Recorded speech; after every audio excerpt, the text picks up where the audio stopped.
My name is Shirley, and I just graduated from State Community College last month. I got through school on a full scholarship, which was a good thing because my parents made it clear from day one that they weren't going to help me financially. That was fine by me. I didn't want to be a burden. So I got a job at The Grind, a coffee shop near campus, and worked there throughout my 4 years of college. I managed to save enough to buy myself a decent laptop for studying and a new phone when my old one died. What bothered me, though, was watching my parents help my older sister, Janet, every time she visited. Janet's been married to her husband, Greg, for 5 years, and they have 2 kids, Tommy, who's 4, and little Sarah, who just turned 2. Whenever Janet showed up at our house with the kids in tow, my parents would slip her some cash. "Here's a little something for groceries," Mom would say, pressing bills into Janet's hand. "Buy those children some new clothes," Dad would add, reaching for his wallet. After this happened for the 3rd time in a month, I finally asked Mom about it when we were alone in the kitchen. "How come you guys help Janet out with money, but you've never offered to help me with anything?" I asked, trying to keep the hurt out of my voice.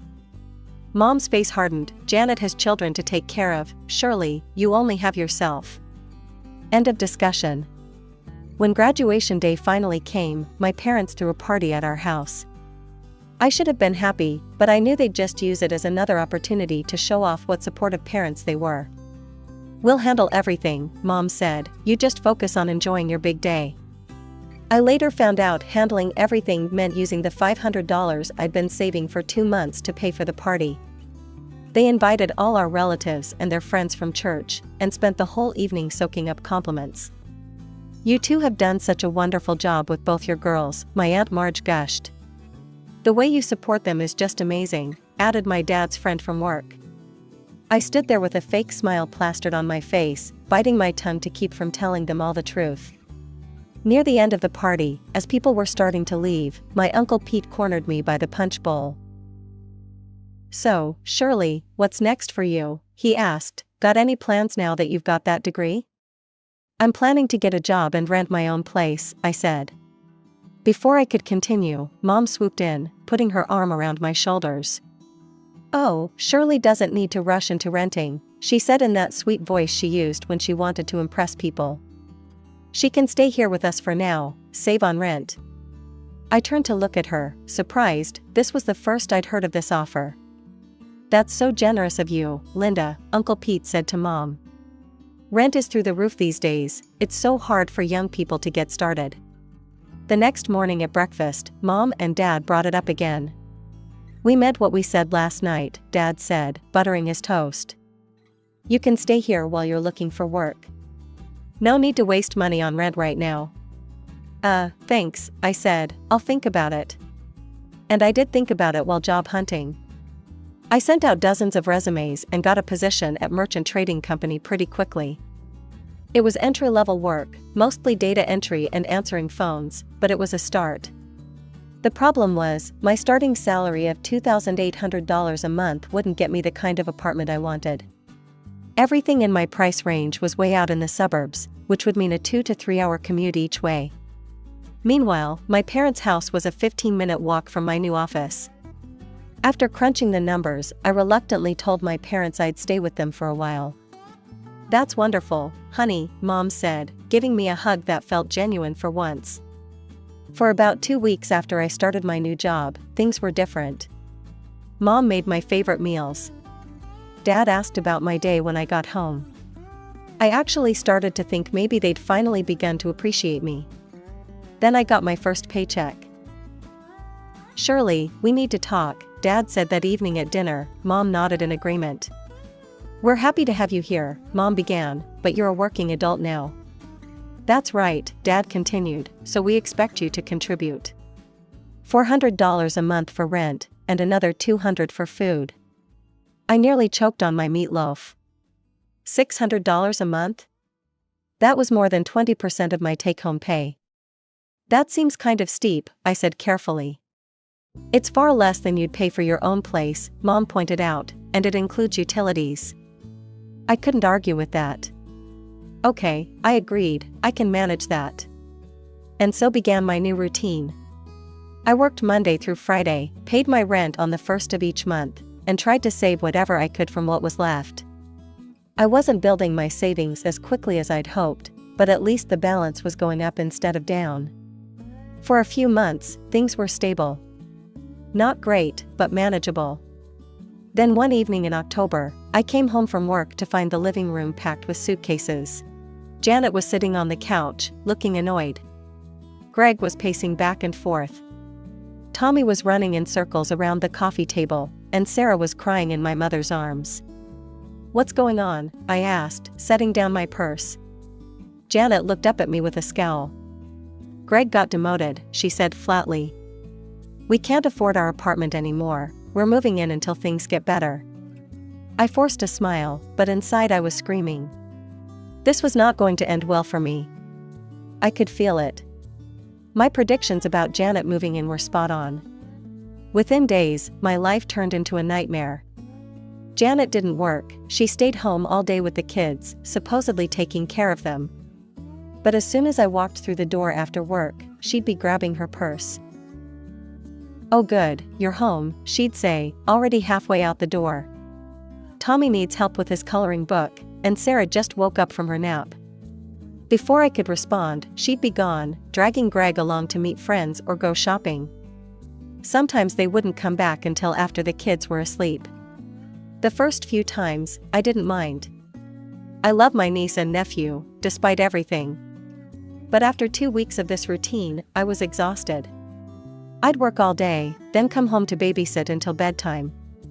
My own chores, laundry, meal prep for the next day, even showering, got pushed to late at night when I was already dead on my feet. One evening at dinner, I finally spoke up. "I can't keep watching the kids every night," I said, pushing my food around on my plate. "I'm really tired after work." The table went silent. Then Janet scoffed. "Are you serious right now?" she said. "You think you're tired?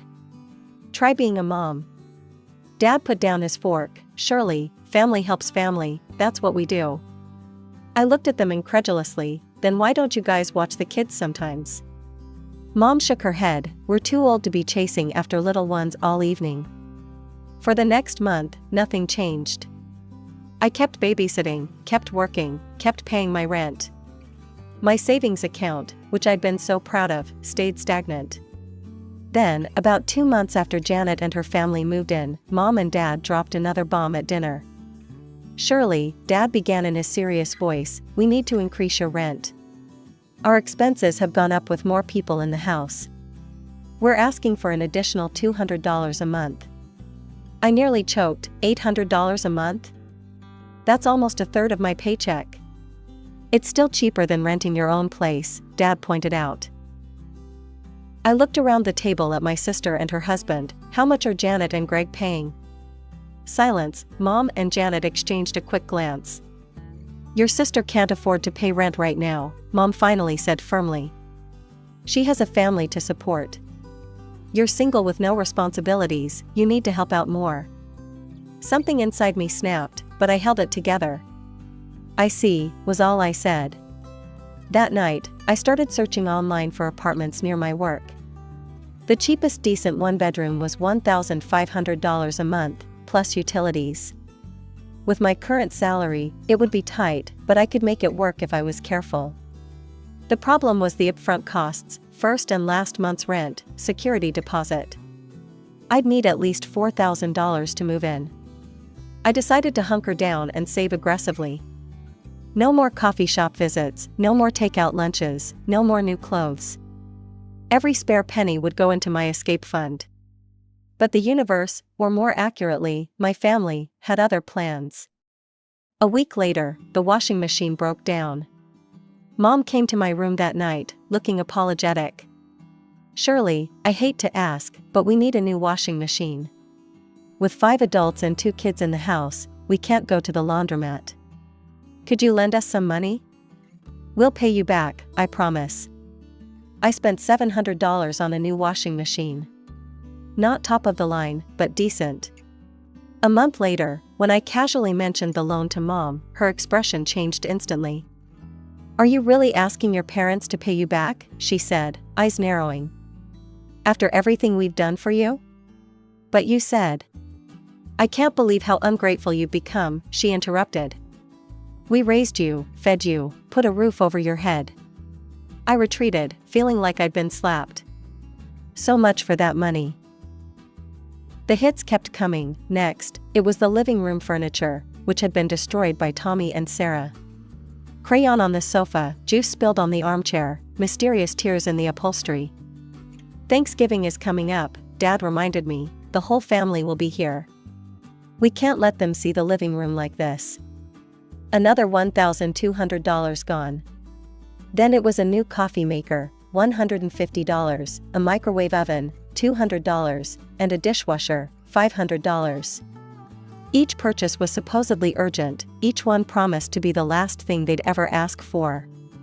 My savings dwindled. Instead of growing toward my $4,000 goal, my account balance was shrinking. Every time I checked it, my heart sank a little more. Then December arrived, bringing cold weather and a new crisis. The roof is leaking, Dad announced one morning. If we don't fix it before spring, the whole house could flood when the rains come.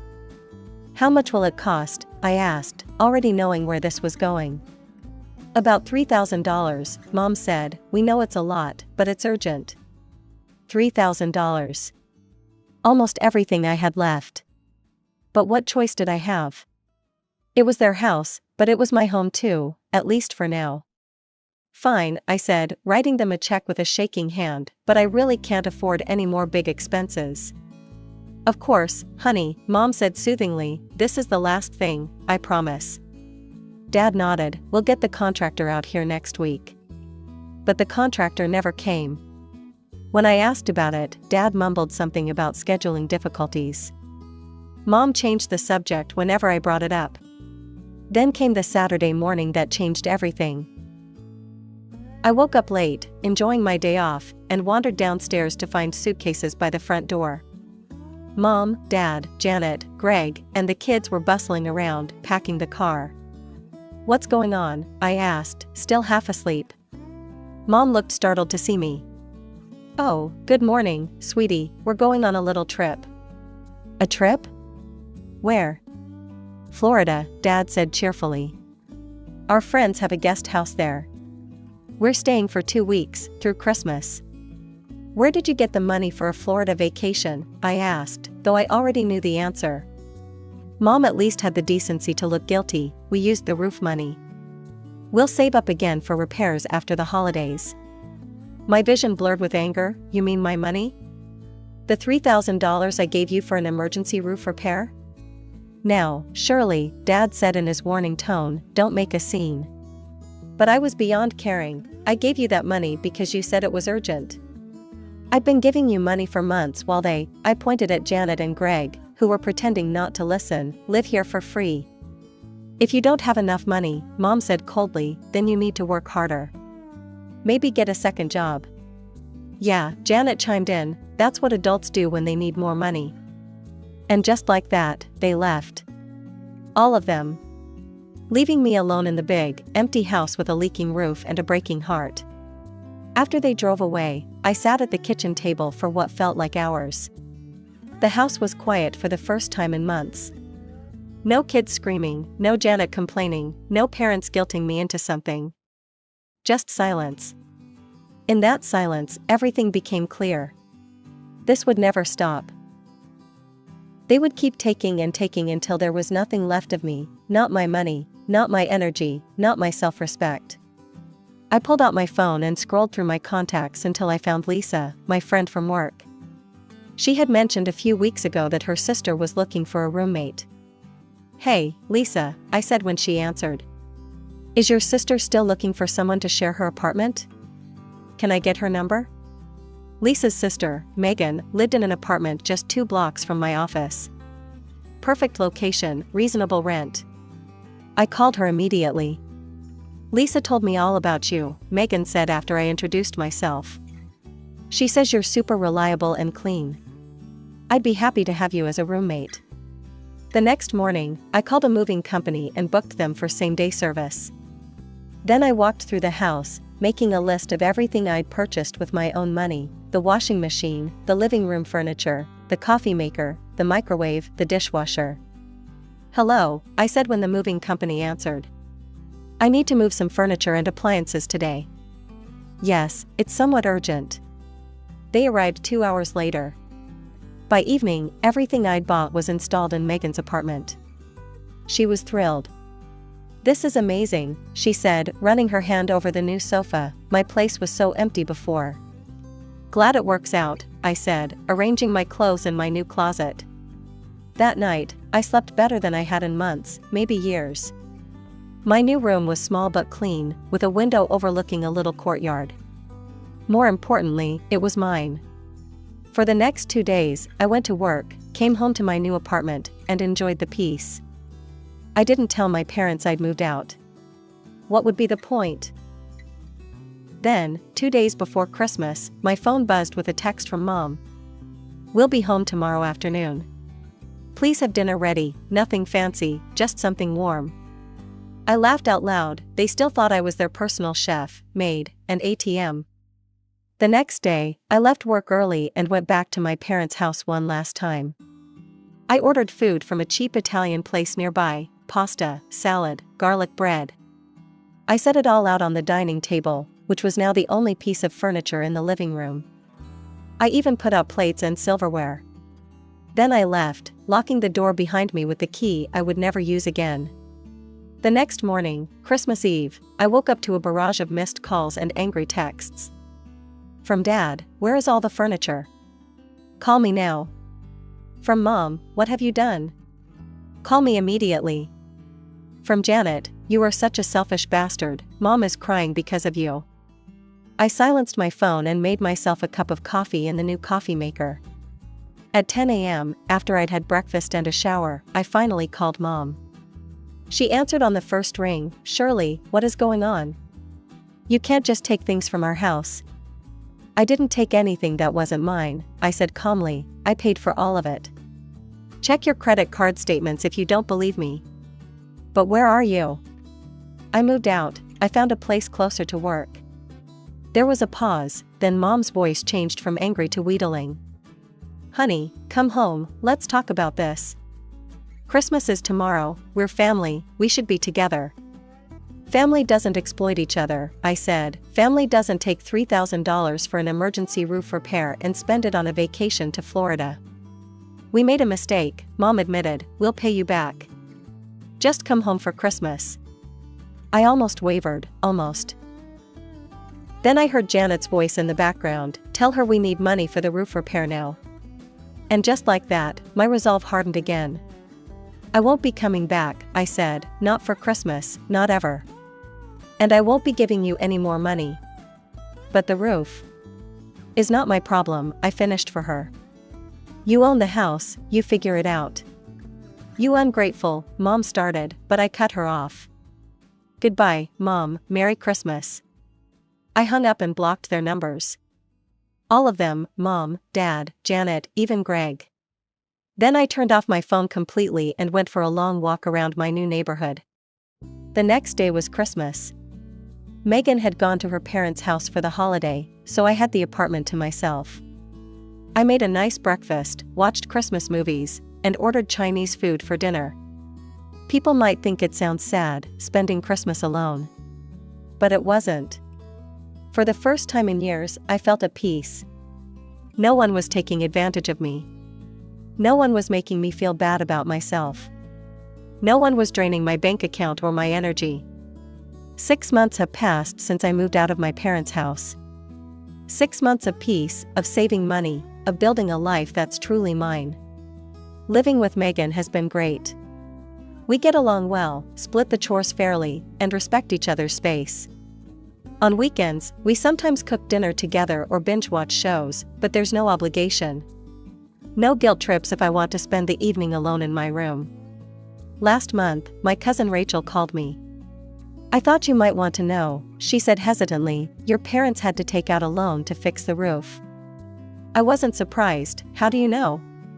"Your mom told my mom. She made it sound like they're struggling because you abandoned them." Rachel paused. "I told my mom what really happened. I hope that's okay." "It's more than okay," I said. "Thank you." Rachel also mentioned that Janet and her family were still living with my parents, but things had changed. Mom and Dad had started charging them rent and making them contribute to groceries. Work has been going well. 2 months ago, I was assigned to lead a small project team, and I knocked it out of the park. Yesterday, my boss called me into her office. "Shirley, I've been impressed with your work," she said. "We're creating a new assistant manager position in the department, and I want you to apply for it." "Really?" "That would be amazing," I said, trying to contain my excitement. "The salary would be $48,000 a year," she continued. "That's a significant bump from what you're making now. A $10,000 raise. With that kind of money, I could get my own place sooner than I'd planned." That night, I started browsing apartment listings online. Nothing too fancy, just a small one-bedroom within walking distance of work. I found a few in my price range, all with June or July availability, perfect timing if I get the promotion. I've also been researching interior design. Nothing expensive, just ideas for making a space truly my own.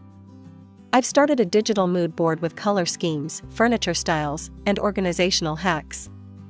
I'm thinking light blues and grays with yellow accents, minimalist furniture, lots of plants. A calm, peaceful sanctuary that's all mine. Last weekend, I was shopping at Target when I saw them, Mom, Dad, and Janet, pushing a cart down the home goods aisle. I ducked behind a display, but not before Janet spotted me. We made eye contact for a brief second before she nudged Mom and pointed in my direction. Mom glanced over, then deliberately turned her cart and went the other way. Dad followed without looking back. It stung a little, I won't lie. But then I remembered all those months of exploitation, all that money they took from me, and the sting faded. They made their choice, and I made mine. I saw them again 2 weeks ago at the grocery store. This time it was just Mom and Janet. They were arguing over something in the cereal aisle. I walked past them with my basket, and neither of them acknowledged me. I didn't approach them either. What would be the point? My Aunt Marge called me the other day. She's Dad's sister and has always been more reasonable than the rest of the family. "Your parents are struggling with the loan payments," she said. "They've been asking around the family for help." "I hope no one's giving them money," I replied. "Most of us know better by now," Aunt Marge said. "Your cousin told us what they did to you." "I'm not surprised they're looking for their next victim," I said. "Janet and Greg are still there," Aunt Marge continued. "But your parents started charging them rent about 3 months ago. Janet's furious about it. Says they promised she could live there for free." "Sounds familiar," I said dryly. "They fight all the time now. Your mom called me crying last week because Janet called her a selfish old witch." I couldn't help but laugh, the irony. "Are you ever going to talk to them again?" Aunt Marge asked. I sighed, "Not anytime soon. Maybe someday, if they ever genuinely apologize and change their ways. But I'm not holding my breath." "I don't blame you," she said. "For what it's worth, I think you did the right thing." Her support meant a lot. It was good to know that not everyone in the family believed my parents' version of events. Last night, Megan and I were having dinner when she asked if I'd found any apartments I liked. "A few," I said. "I'm waiting to hear about that promotion before I make any moves." "I'll miss having you as a roommate," she said. "But I get why you want your own place." "Thanks for understanding," I said. "And for being such a great roommate these past 6 months. You really helped me when I needed it." "That's what friends do," she said simply. And she's right. Real friends, real family, help each other without keeping score, without exploiting each other's vulnerabilities. This morning, I got an email from HR asking me to come in for an interview for the assistant manager position next Tuesday. I spent the afternoon preparing answers to potential questions and picking out my outfit. As I hung my blazer back in the closet, I caught sight of myself in the mirror. I looked different somehow, more confident, less weighed down. It wasn't just that I was smiling more. There was a lightness to me that hadn't been there before. 6 months ago, I was drowning, financially, emotionally, spiritually. I was being drained dry by people who were supposed to love me. Now I'm building a life on my terms. I have a shot at a better job, I'm saving for my own place, and I'm surrounded by people who respect me. Do I miss my family sometimes? The honest answer is yes. I miss the family I wish I had, the one that would have supported me the way they supported Janet, the one that would have been proud of my accomplishments, the one that would have treated me with basic respect. But I don't miss the family I actually had, the one that saw me as nothing more than a resource to be exploited. Maybe someday they'll change. Maybe someday we'll have a relationship again. But I'm not waiting around for that day to come. I'm moving forward. My life is just beginning, and for the first time, it truly feels like mine.